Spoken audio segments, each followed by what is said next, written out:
Okay, so now we've come to the part where we're going to mix the drums.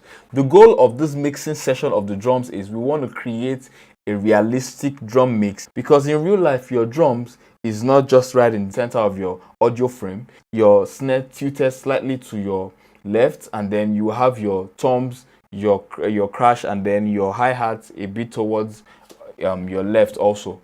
That is if you're mixing the drums from the player's point of view, but if you're mixing from the listener's point of view, it's going to be turned around, whereby you have your snare being played on your right instead of being on your left. And then we also pay attention into the volume balance of your drums. Naturally, you know that the two loudest elements is your kick and your snare that drives your drums. So we are going to be setting a volume balance between those things. We are also going to pay attention into the frequency response. It is grouped into the low end, which is your kick, the mid region, which is your toms and your snare, and then the high region, which is your hi-hat and your crash. We are going to try to create a well-balanced frequency response with the drums. Now, the drums of this song was played live, but we captured it as MIDI.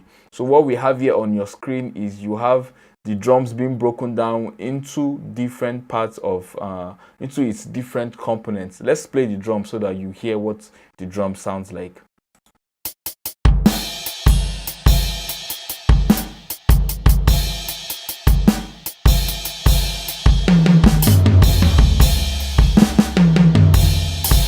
All right, so that's what you have. So what we've done here is we've separated every single instrument that the drum has. You have your kick separated from your snare, from your hi-hat and your crash and your tom. So we have separated that already for us. So what we're going to do is we're going to start by using the kick as a reference instrument and play only the kick. So let's listen.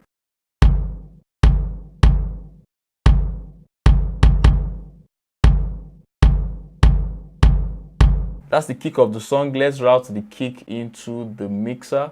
Let's put it on any channel. No, that's the wrong. Let's just put it in channel 9 to the mixer. So you have it playing. So that's the kick. If you listen to the texture of the kick, if you like it, if you probably want to add more depth to the kick, then the next thing we'll be using is our equalizer tool. If you are going to add more depth to your kick, boost a bit of the low end, or you cut some part of the high end or mid region of the kick. Let's try and achieve that.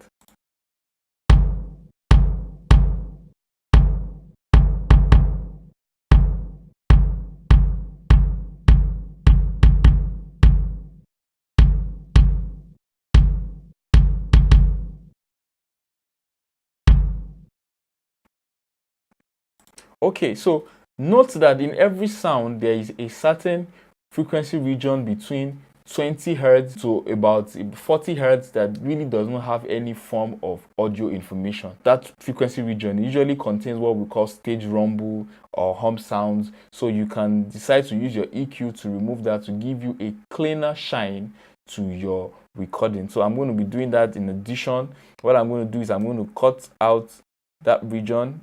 You see that it's cutting a bit of the high end, so I'm going to reduce the bandwidth, so that it reduces how much of the frequency region that is being cut out. Let's play and while I tweak this.